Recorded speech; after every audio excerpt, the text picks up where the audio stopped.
तीन मछलियों की कहानी। बहुत पहले की बात है। तीन मछलियां एक ऐसी तालाब में रहती थी जो बहुत खूबसूरत था।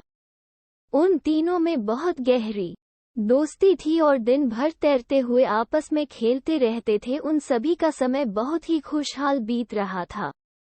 उस तालाब में पास के गांव से अच्छी अच्छी भोजन बहकर आता था और वो तीनों उसे बहुत ही मस्ती से खाते थे। अचानक एक दिन दो मछुआरे उसी तालाब की ओर से गुजर रहे थे और उन्होंने मछलियों को देखा। इन दोनों मछुआरों ने सोचा कि उस तालाब में बहुत सारी मछलियां होंगी और उन्हें पकड़ना। ऐसा करेंगे तो उन मछलियों को बाजार में बेचकर ढेर सारा पैसा बना पाएंगे।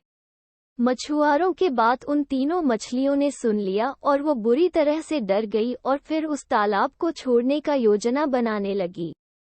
लेकिन उसमें जो तीसरी मछली थी वो बोलने लगी कि मैं इस तालाब को छोड़कर कहीं नहीं जाऊंगी, क्योंकि मेरा परिवार पिछले कई सालों से इसी तालाब में रह रहा है हुई थी और वो उस तालाब को छोड़कर एक छोटे से झील के अंदर चली गई।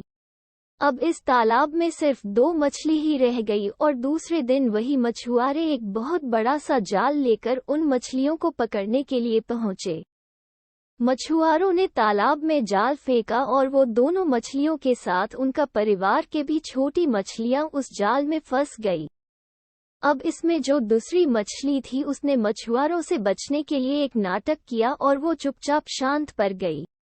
मछुआरों को लगा कि वो मर चुकी है, इसलिए उन्होंने ये बोलते हुए उस मछली को वापस तालाब में फेंक दिया कि हम मरे हुए मछली को नहीं ले जाएंगे।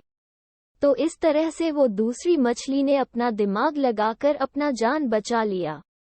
सीख: इस स्टोरी से हमें ये सीखने को मिलता है कि बुरे वक्त के समय हमें घबराना नहीं चाहिए, बल्कि शांत दिमाग से उस बुरे वक्त से निकलने के लिए उपाय सोचना चाहिए।